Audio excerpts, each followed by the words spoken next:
ओम शांति। आज अव्यक्त बाप दादा के मधुर महावाक्य हैं। रिवाइज हैं 7/3/88। आज भाग्य विधाता ने भाग्यवान बच्चों की लिस्ट निकाली है।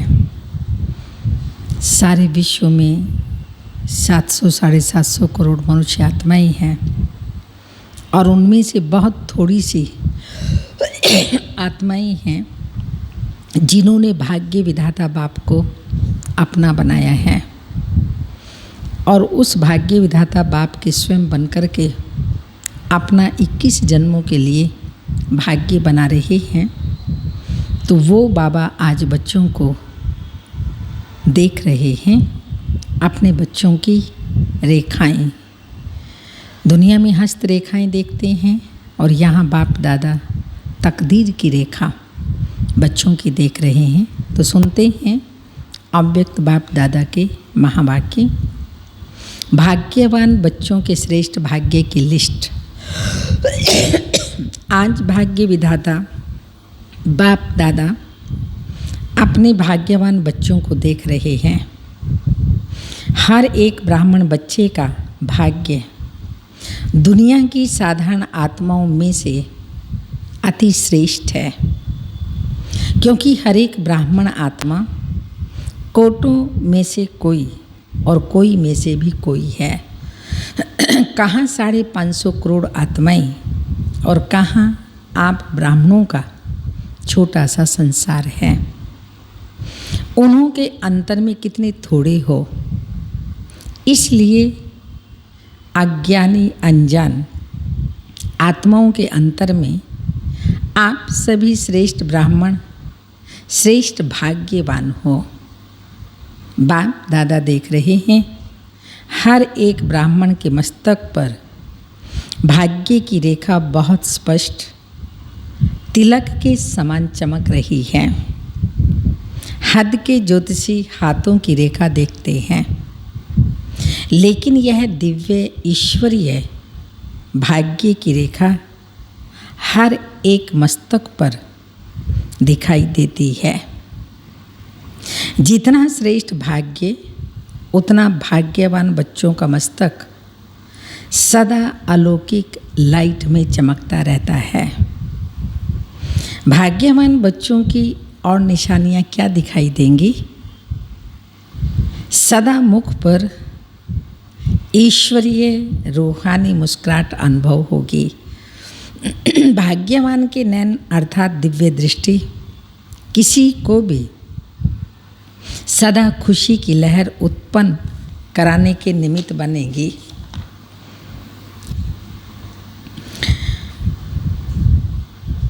लेकिन यह दिव्य ईश्वरीय भाग्य की रेखा हर एक के मस्तक पर दिखाई देती है।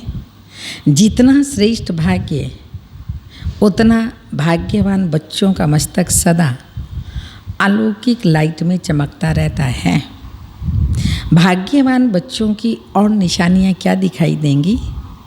सदा मुख पर ईश्वरीय रूहानी मुस्कुराहट अनुभव होगी। भाग्यवान के नैन अर्थात दिव्य दृष्टि किसी को भी सदा खुशी की लहर उत्पन्न कराने के निमित्त बनती है। जिसको भी दृष्टि मिलेगी वह रूहानियत का रूहानी बाप का परमात्म याद का अनुभव करेगा। भाग्यवान आत्मा के संपर्क में हर आत्मा को हल्कापन अर्थात लाइट की अनुभूति होगी। ब्राह्मण आत्माओं में भी नंबरवार तो अंत तक ही रहेंगे, लेकिन निशानियां नंबरवार सभी भाग्यवान बच्चों की है। आगे और भी प्रत्यक्ष होती जाएंगी। अभी थोड़ा समय को आगे बढ़ने दो।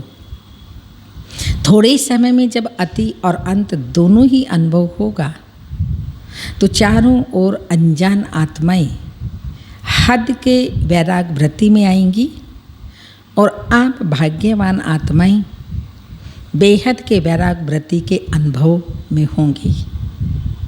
अभी तो दुनिया वालों में भी वैराग नहीं है। अगर थोड़ी बहुत रिहर्सल होती भी है तो और ही अलबेलेपन की नींद में सो जाते हैं कि यह तो होता ही रहता है। लेकिन जब अति और अंत के नज़ारे सामने आएंगे तो स्वतः ही हद की वैराग वृत्ति उत्पन्न होगी और अति टेंशन होने के कारण सभी का अटेंशन एक बाप की तरफ जाएगा। वर्तमान समय वो सिचुएशन हुई पड़ी है लोगों की, अभी बुद्धि परमात्मा की ओर जाती है, ढूंढ रहे हैं रास्ता कहाँ परमात्मा मिले, तो देखने में आता है यहाँ ब्रह्मा कुमारी की ओर ही भागते हैं सच्ची मन की शांति के लिए। क्योंकि वर्तमान समय जो कोविड फैला हुआ है, जिसके सदस्य गए हैं वो मनुष्य को डिप्रेशन में आ रहे हैं। कितने फ़ोन आते हैं कि आपके यहाँ कोई रहने का स्थान है, कोई व्यवस्था है ब्रह्मा कुमारी के यहाँ रहने की। हमारा फलाना सदस्य गया, हम बहुत डिप्रेशन में हैं। तो जो बाप दादा ने आज से 40 वर्ष पूर्व अव्यक्त बाप दादा ने भी, साकार बाबा ने भी जो महावाक्य कहे हैं, प्रैक्टिकल में आज वो वातावरण सिचुएशन देख रहे हैं। तो बाबा बता रहे हैं अंत के नज़ारे सामने आएंगे तो स्वतः ही हद की वैराग वृत्ति होगी और अति टेंशन होने के कारण सभी का अटेंशन एक बाप की तरफ जाएगा। उस समय सर्व आत्माओं की दिल से आवाज़ निकलेगी, सबका रचयिता, सबका बाप एक है और बुद्धि अनेक तरफ से निकल एक तरफ स्वतः ही जाएगी। ऐसे समय पर आप भाग्यवान आत्माओं की बेहद के वैराग वृत्ति की स्थिति स्वतः और निरंतर हो जाएगी और हर एक के मस्तक से भाग्य की रेखाएं स्पष्ट दिखाई देंगी। अभी भी श्रेष्ठ भाग्यवान बच्चों की बुद्धि में सदा क्या रहता है? क्या रहता है सदा? भगवान और भाग्य। भगवान ने मेरा भाग्य इतना ऊंच बनाया, ऐसा भाग्य बना रहे हैं जो 21 जन्मों तक अन्य कुछ करने की आवश्यकता नहीं। यहाँ भाग्य विधाता भाग्य बना रहा है और वो भाग्य की प्रारब्ध 21 जन्मों तक चलेगी। अमृत वेले से अपने भाग्य की लिस्ट निकालो। भाग्यवान बच्चों को अमृत वेले स्वयं बाप उठाते भी हैं और आह्वान भी करते हैं, उठें, क्लासरूम में आएं और मेरे बच्चे मुझसे रोज ध्यान करें। जो अति स्नेही बच्चे हैं उन्हों का अनुभव है कि सोने भी चाहिए तो कोई सोने नहीं दे रहा है, कोई उठा रहा है, बुला रहा है। ये अनुभव होता है बाबा उठा रहा है, हमें बुला रहा है, आओ मेरे बच्चे, बाहीं पसारे खड़ा होता है, आओ मुझसे रूह ध्यान करो, मैं तुम्हारे अंदर शक्ति भरूं, सर्व शक्तियों का वरदान दूं। बहुत कुछ देने के लिए बाबा तैयार बैठा होता है। तो जैसे कोई उठा रहा है, बुला रहा है, ऐसे अनुभव होता है ना। अमृत वेले से अपना भाग्य देखो। भक्ति में देवताओं को भगवान समझ भक्त घंटी बजाकर उठाते हैं और आपको भगवान खुद उठाते हैं। वो भगवान को उठाते, देवताओं को उठाते और हमें भगवान स्वयं उठाते हैं। कितना भाग्य है। अमृत वेले से लेकर बाप बच्चों के सेवाधारी बन सेवा करते हैं और फिर आह्वान करते हैं, आओ बाप समान स्थिति का अनुभव करो, मेरे साथ बैठ जाओ। बाप कहाँ बैठे हैं? ऊंचे स्थान पर, ऊंची स्थिति में। जब बाप के साथ बैठ जाएंगे तो स्थिति क्या होगी? मेहनत क्यों करते हो? साथ में बैठ जाओ ना, तो संग का रंग स्वतः ही लगेगा। स्थान के प्रमाण स्थिति स्वतः ही होगी। जैसे मधुबन के स्थान पर आते हो तो स्थिति क्या हो जाती है? योग लगाना पड़ता है, हाँ, या योग लगा हुआ ही रहता है?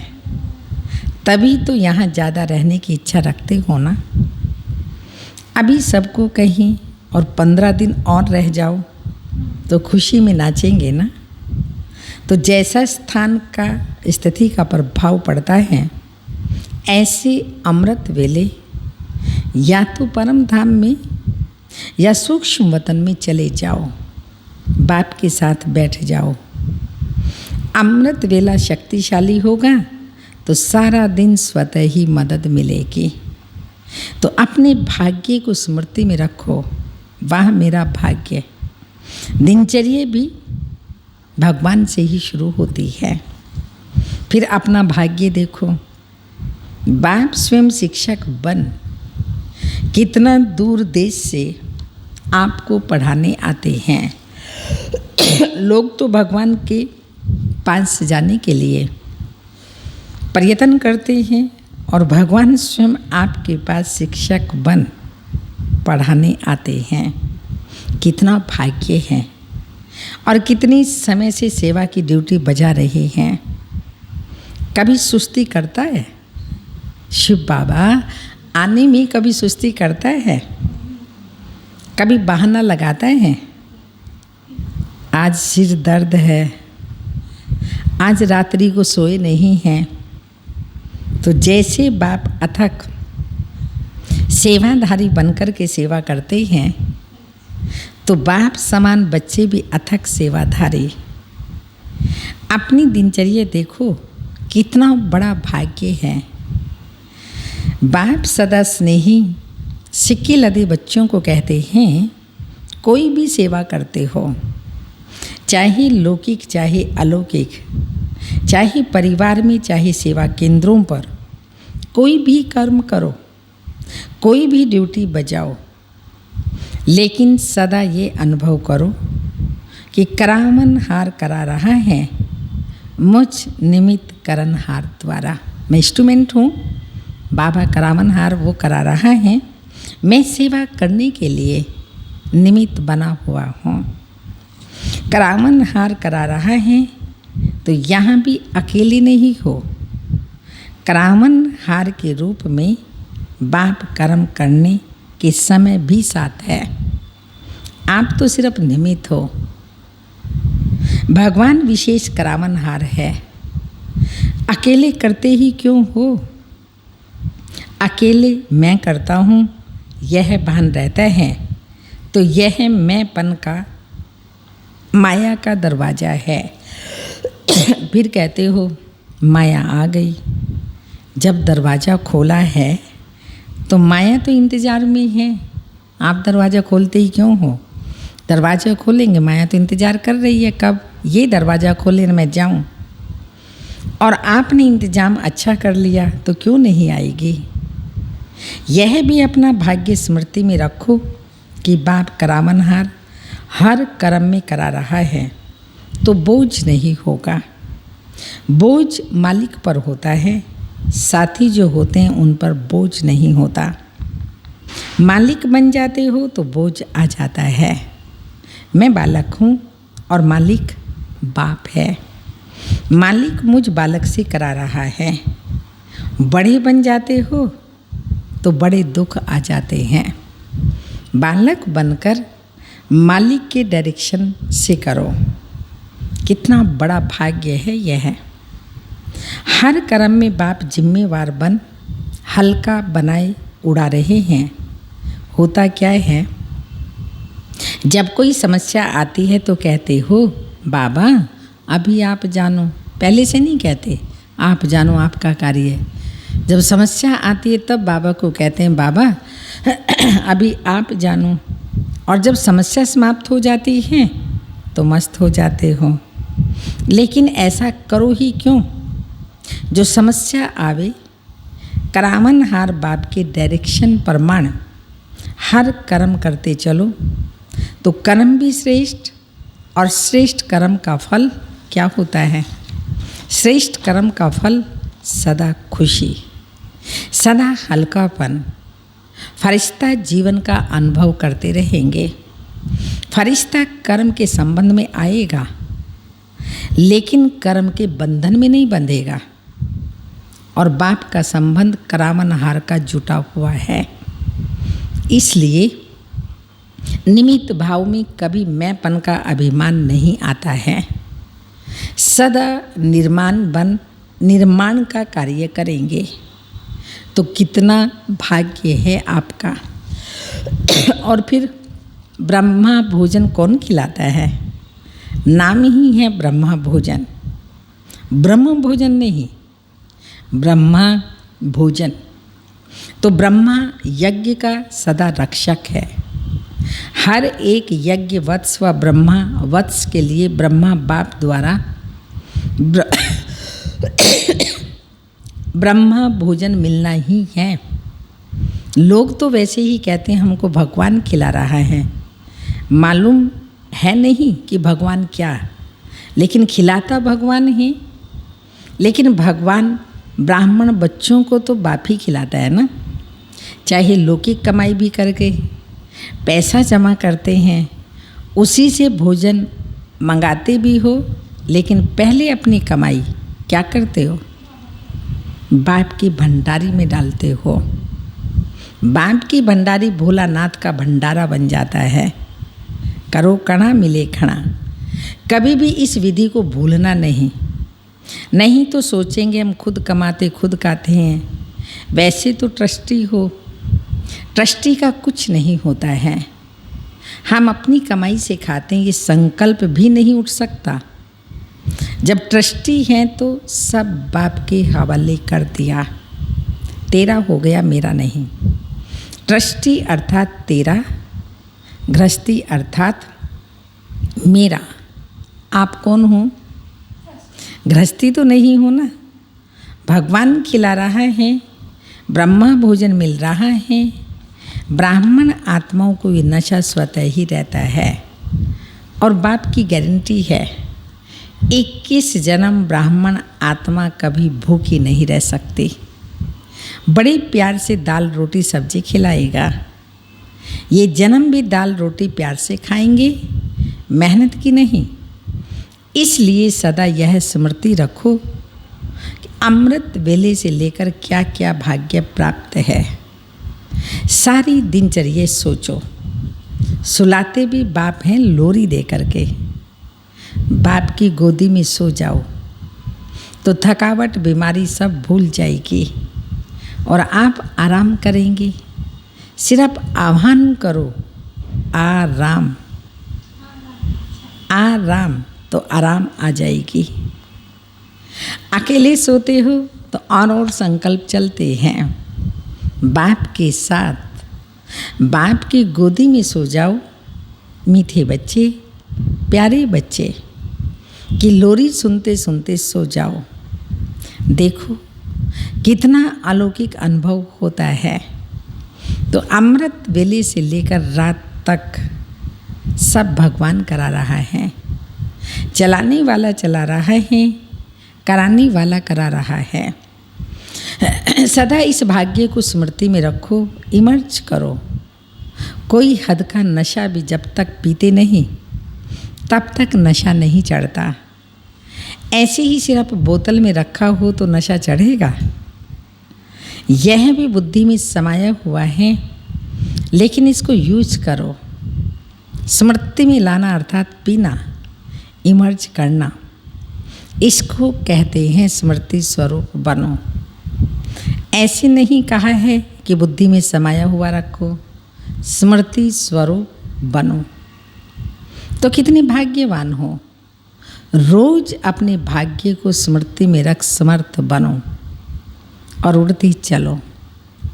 समझा क्या करना है। डबल विदेशी हद के नशे के तो अनुभवी हैं। अभी ये बेहद का नशा स्मृति में रखो तो सदा भाग्य की श्रेष्ठ लकीर मस्तक पर चमकती रहेगी, स्पष्ट दिखाई देगी। अभी किन्हों की मर्ज दिखाई देती है, किन्हों की स्पष्ट दिखाई देती है। रेखाएं मर्ज रूप में हैं और किन्हों की स्पष्ट दिखाई देती है। लेकिन सदा स्मृति में रहेंगी तो मस्तक पर चमकती रहेगी, औरों को भी अनुभव कराते रहेंगे। विदाई के समय दादी जानकी जी बॉम्बे तथा कुरुक्षेत्र सेवा पर जाने की छुट्टी ले रही हैं। महारथियों के पाँव में सेवा का चक्कर तो है ही। जहाँ जाते हैं वहाँ सेवा के बिना तो कुछ होता ही नहीं। चाहे किस कारण से भी जाएं, लेकिन कोई भी कारण से जाएं, लेकिन सेवा समाई हुई है। हर कदम में सेवा के सिवाय कुछ है ही नहीं। अगर चलते भी हैं तो चलते हुए भी सेवा है। अगर खाना भी खाते हैं, किसको बुला के खिला देते हैं, स्नेह से स्वीकार करते हैं, तो यह भी सेवा हो गई। उठते बैठते चलते सेवा ही सेवा है। ऐसी सेवाधारी हो। सेवा का चांस मिलना भी क्या है? सेवा का चांस मिलना भी भाग्य की निशानी है। बड़े चक्रवर्ती बनना है तो सेवा का चक्कर भी बड़ा है। अच्छा, सदा भगवान और भाग्य, भगवान और भाग्य, ऐसी स्मृति स्वरूप समर्थ आत्माओं को सदा हर कर्म में कर्महार बन, कर्म करने वाली श्रेष्ठ आत्माओं को सदा अमृत वेले बाप के साथ ऊंचे स्थान, ऊंची स्थिति पर स्थित रहने वाले भाग्यवान बच्चों को सदा अपने मस्तक द्वारा श्रेष्ठ भाग्य की रेखाएं औरों को अनुभव कराने वाले, औरों को अनुभव हो कि कितना भाग्यशाली है, औरों को अनुभव कराने वाले विशेष ब्राह्मणों को बाप दादा का याद प्यार, गुड मॉर्निंग, डायमंड मॉर्निंग, रूहानी बाप की रूहानी बच्चों को नमस्ते। हम रूहानी बच्चों की रूहानी माता पिता बाप दादा को याद प्यार, गुड मॉर्निंग, डायमंड मॉर्निंग, ओम नमस्ते। आज का वरदान है तमोगुणी वायुमंडल में अपनी स्थिति एक रस। तमोगुणी वायुमंडल में अपनी स्थिति एक रस अचल अडोल रखने वाले मास्टर सर्वशक्तिमान भव। दिन प्रतिदिन परिस्थितियाँ अति तमो प्रधान बननी हैं। वायुमंडल और भी बिगड़ने वाला है। ऐसे वायुमंडल में कमल पुष्प समान न्यारे रहना, अपनी स्थिति सतो प्रधान बनाना, इसके लिए इतनी हिम्मत व शक्ति की आवश्यकता है। जब यह वरदान स्मृति में रहता है कि मैं मास्टर सर्वशक्तिमान हूँ, तो चाहे प्रकृति द्वारा, चाहे लौकिक संबंधों द्वारा, चाहे दैवी परिवार द्वारा कोई भी परीक्षा आ जाए, उसमें सदा एक रस अचल अडोल रहेंगे। स्लोगन: वरदाता बाप को अपना सच्चा साथी बना लो। वरदाता बाप को अपना सच्चा साथी बना लो तो वरदानों से झोली भरी रहेगी। वरदानों से झोली भरी रहेगी। आज का तपस्या का पॉइंट है, जैसे लाइट के कनेक्शन से बड़ी बड़ी मशीनरी चलती है, आप सभी हर कर्म करते कनेक्शन के आधार से बाबा से कनेक्शन के आधार से स्वयं भी लाइट, डबल लाइट बन चलते रहो। जहाँ डबल लाइट की स्थिति है वहाँ मेहनत मुश्किल शब्द समाप्त हो जाता है। अपनेपन को समाप्त कर ट्रस्टीपन का भाव और ईश्वरीय सेवा की भावना हो तो डबल लाइट बन जाएंगे। दादी जी की विशेषता सदा संतुष्ट मणि बन सबको संतुष्ट करने की भावना। दादी जी सदा संतुष्ट मणि बनकर के रही। उनकी बुद्धि में यही रहता कि सब मेरे से संतुष्ट रहें। संतुष्टता ही मेरे लिए सबकी दुआएं हैं। संतुष्टता ही मेरे लिए सबकी दुआएं हैं। दादी जी कहती कि मेरी बुद्धि में यही रहता, हमें सबको संतुष्ट करना है। इस धारणा से बुद्धि सदा निश्चिंत रहती है। संतुष्टता ही उदारता है।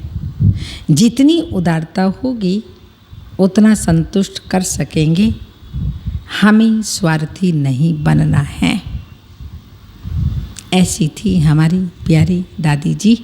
ऐसे दादी जी समान संतुष्ट रह सर्व को संतुष्ट करना, ये हमारा परम कर्तव्य है। ओम शांति।